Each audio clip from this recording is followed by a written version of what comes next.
Hey, this is Glenn at plus 17, plus or minus. And if there was one song that could describe the Old Testament, it might be It's Raining Men. Hallelujah. You know, it's a very male-oriented book, isn't it? Very patriarchal. But today we're going to talk about some women. Not many of them mentioned in the Old Testament. Eve was one, probably the best-looking girl in the world. Ha!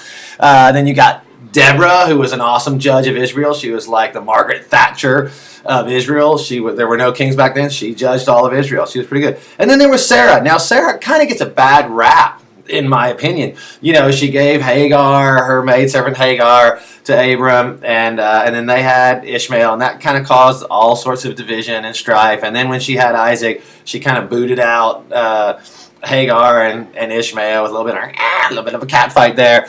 But life is not a sprint, isn't it? Life is a marathon, and she ended quite well. Now, let's give some props to Sarah today. Because remember, Abraham twice lied to two different kings, and that basically, those lies led to her. He was trying to protect her, but she got taken into these kings' harems twice. We don't know how long she was in these harems, but that cannot be a pretty situation. So, and then, of course, towards the end of her life, God comes to Abraham, and I'm assuming he involved Sarah in this decision, and asks them to lay down Isaac as an offering. Now, Abraham was the one that actually had to follow through with this, but I'm sure that Sarah had to be in agreement with it. It wasn't a decision that Abraham just made on his own.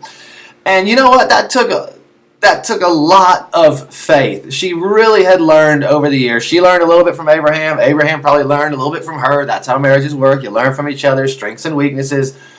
And I just want to give kudos to Sarah, because at the end of the day, she finished strong. And what an amazing faith she had to give up Isaac. Remember, it had been 10 years before she even came up with the idea of Hagar. And then another 13 years before Ishmael was born. So this was 25 years in the making. And then to give all of her hopes and dreams up, her only child, her only chance at God's promises to them being fulfilled, it's pretty amazing. She ended pretty strong. So if you've made a mistake in your life, hey, life is a marathon, not a sprint. Pick yourself up and keep going, just like Sarah.